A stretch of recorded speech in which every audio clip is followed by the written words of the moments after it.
नेपाल की राजनीति में जो कुछ अभी घटित हुआ है उसने पूरे दक्षिण एशिया ही नहीं बल्कि पूरी दुनिया की नींद उड़ा दी है, क्योंकि जिस तरह वहां की सरकार अचानक गिर गई और प्रधानमंत्री को इस्तीफा देकर देश छोड़कर भागना पड़ा, उसने यह साबित कर दिया कि नेपाल अब उस पुराने दौर में लौटना नहीं चाहता जब वहां की सत्ता भ्रष्टाचार और अस्थिरता की जंजीरों में जकड़ी हुई थी और जनता चुपचाप सब कुछ सहन करती रही थी। बल्कि आज हालात इतने बदल चुके हैं कि काठमांडू की गलियों से लेकर पोखरा और विराटनगर तक हर तरफ एक ही आवाज गूंज रही है कि हमें ऐसा नेतृत्व चाहिए जो हमें अंधेरे से निकालकर रोशनी की ओर ले जा सके। हमें ऐसा प्रधानमंत्री चाहिए जो निडर हो, ईमानदार हो और विकास की गारंटी दे सके।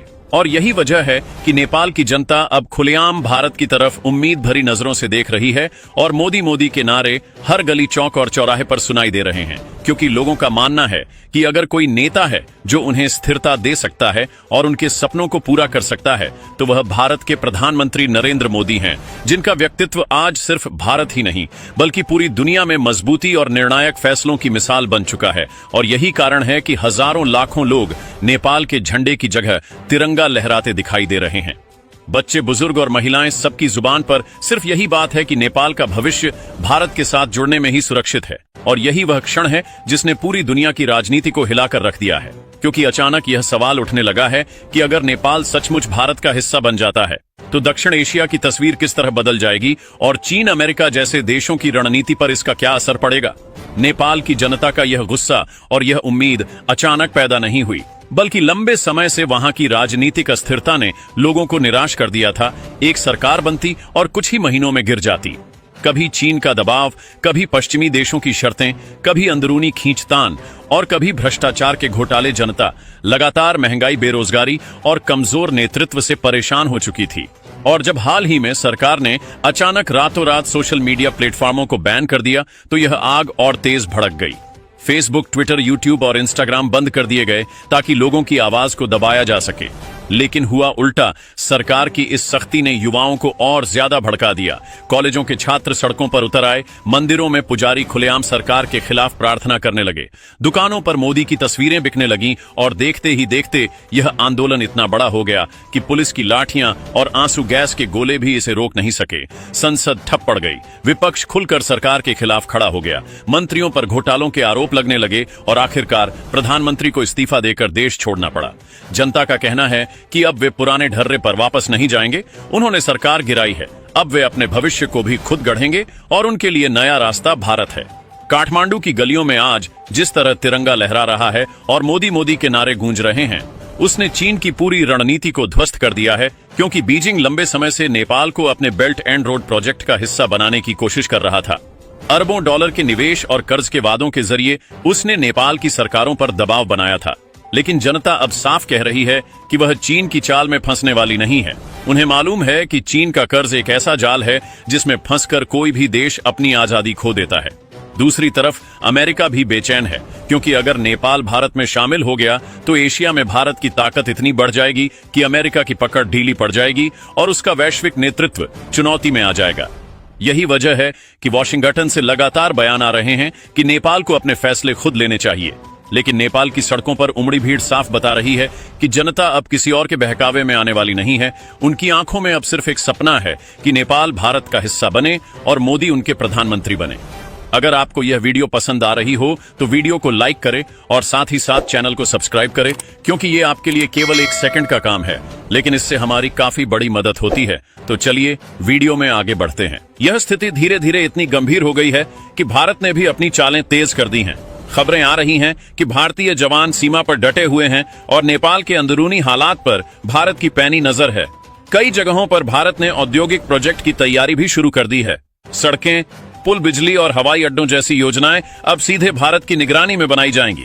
जनता का कहना है कि अगर ऐसा होता है तो नेपाल में रोजगार के नए दरवाजे खुलेंगे, अस्पतालों की हालत सुधरेगी, स्कूलों में पढ़ाई बेहतर होगी और युवाओं को नौकरी मिलेगी।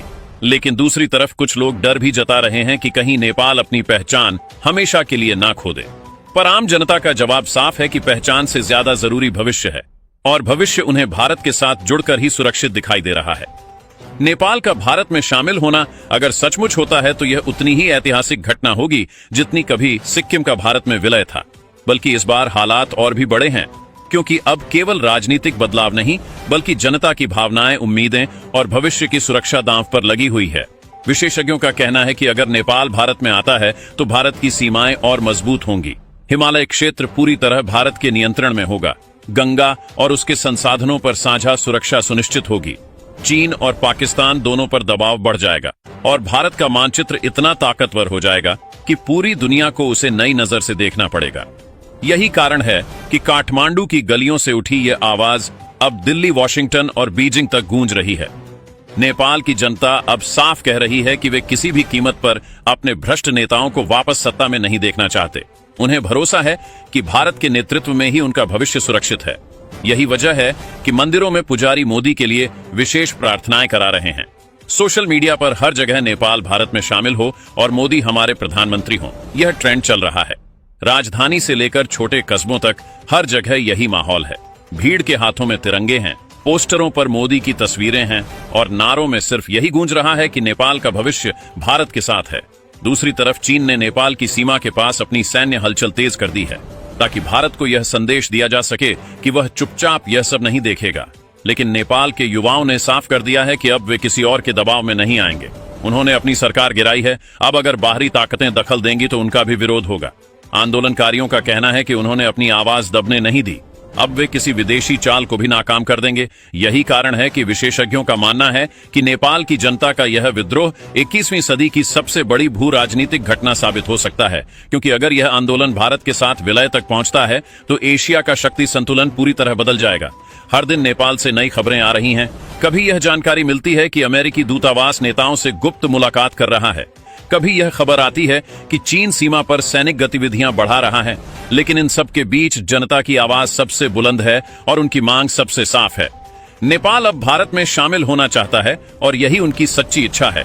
यही वजह है कि विशेषज्ञ कह रहे हैं कि यह आंदोलन किसी साजिश का हिस्सा नहीं बल्कि जनता की असली आवाज है, और जब जनता उठ खड़ी होती है तो सबसे मजबूत सत्ता भी गिर जाती है। अब पूरी दुनिया की निगाहें भारत और नेपाल पर टिकी हैं। सवाल यह है कि क्या अगले कुछ दिनों में नेपाल सचमुच भारत का हिस्सा बन जाएगा? क्या भारत इस मौके का फायदा उठाकर दक्षिण एशिया में अजेय शक्ति बन जाएगा? क्या नेपाल अपनी स्वतंत्रता खो देगा या अपने लिए सुरक्षित भविष्य पालेगा? क्या चीन और अमेरिका जैसे देश इस प्रक्रिया को रोक पाएंगे या फिर जनता का दबाव इतना ज्यादा होगा कि कोई भी ताकत उसे रोक नहीं सकेगी? काठमांडू से उठी यह लहर अब पूरे एशिया को हिला चुकी है और आने वाले समय में यह लहर इतिहास की सबसे बड़ी गाथा लिख सकती है, क्योंकि लोग साफ कह रहे हैं हमें भारत चाहिए, हमें मोदी चाहिए। और जब जनता की आवाज इतनी बुलंद हो जाती है तो पूरा इतिहास करवट लेता है। अगर आपको ये वीडियो पसंद आ रही हो तो वीडियो को लाइक करें और साथ ही साथ चैनल को सब्सक्राइब करें, क्योंकि ये आपके लिए केवल 1 सेकंड का काम है, लेकिन इससे हमारी काफी बड़ी मदद होती है।